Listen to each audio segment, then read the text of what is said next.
Okay, finally got some free time to get my Don Smith circuit back out. Currently still testing, not really looking for all the over unity and fun stuff yet, just want to understand the circuit. So you can see here I have my L2 coil. This is basically speaker wire, clockwise and counterclockwise wrapped around a PVC pipe. In there I have my L1, I think that's about 13 turns. I have a couple capacitors here, one in series, one in parallel, just coming from my function generator, which is up in the 3 megahertz range. Down here I got my 2 diodes tied in directly into my capacitor, which is grounded with the main earth ground. But then also here I have my ground shunt, which is a 100 nanofarad capacitor in parallel with a 1k ohm rheostat. So let's turn a few knobs, see what happens with the system, and play around a little bit. Okay, first things first, let's just take a look at the scope. Right now I think we have about 55 volts on the capacitor coming directly off the function generator again. What you see on the scope is not actually the frequency we're driving at, because we're viewing the screen at a very low sampling rate. But if I take the capacitor over here and I just short it out, you'll be able to see generally what's referred to as the trumpet wave.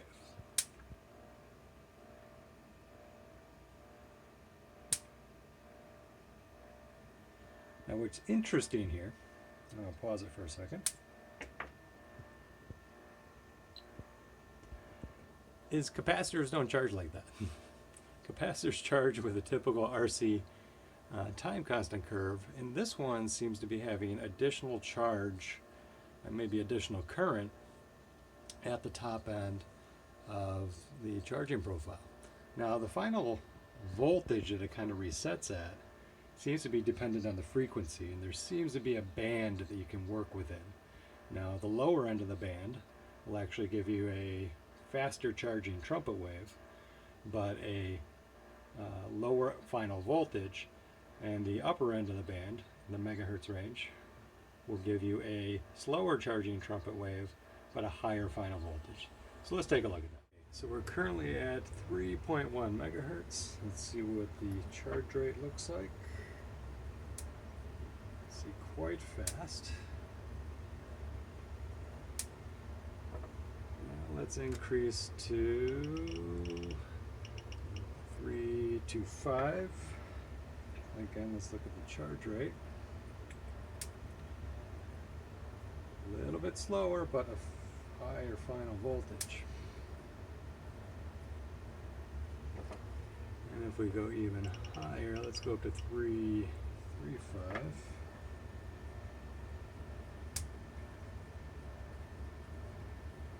Really, really slow. It'll eventually get there. Really, really slow. If I go in and I just reduce the frequency a little bit, it'll come back into a range where it then comes back up again. 331.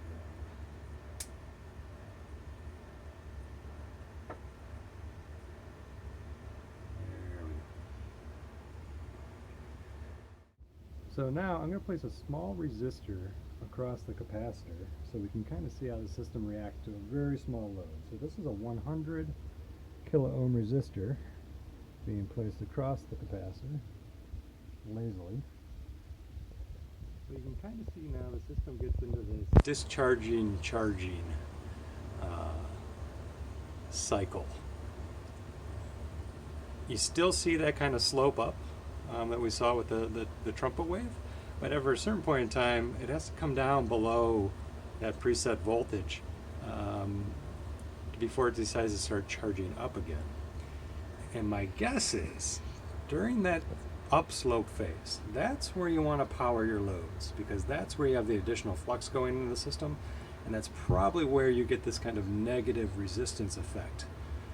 And that'll be something I do down the line. Now let's just tune the L1 to the L2 a little bit by sliding it in and out and see how that responds. So I'm actually now removing the L2 or I'm sorry, the L1. And you can see that kind of charge cycle happens much more quickly. And if I slide it in a little bit further, I get a little bit higher voltage, but it slows down that charge-discharge cycle. Move it out again, and then move it back in.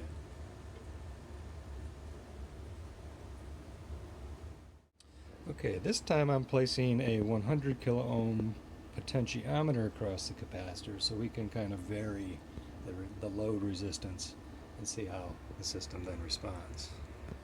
So I'm all the way at the end at 100K right now, but let me turn it down a little bit. And I think you can start to see, what's interesting is the charging rate kind of slows. It's almost like we're getting back to a normal, and there we even get to a point where it just goes steady. We get back to almost a normal charge curve profile on the capacitor. And if I go all the way back up, I get something a little more interesting. Take it down again, I'll flat line, and if I basically short out the capacitor, it goes dead. Let me bring it back up all the way to 100K, and then we're back oscillating again. So last thing I want to take a look at, and I still have the potentiometer across the capacitor, is the magnetic flux. So here is a milligauss meter. Currently it's reading about 34 milligauss. This is placed about 10 centimeters away from the center of the L1 coil. But if I now go back and reduce the resistance and get back into that charge curve, we actually see now that the milligauss reading has actually gone up quite substantially. Before it was 35, now we're up into the 60s, and keep reducing it, it seems to go back down. So there does also seem to be a range here in which it produces some additional flux. Still more to test, still more to learn, but thanks for watching, and in future videos I'll see about changing my driver circuitry so I can actually run some current through the system. This function generator, maybe if we're lucky, tops out at 100 milliamps, but I would say we're probably pushing somewhere around 20 to 50 milliamps actually into the circuit. So to drive it a little bit harder would be interesting. And then to think about how we can potentially tap off that negative resistance portion of the capacitor curve so we can maybe draw potentially more current out of the system than we're putting in. Thanks for watching.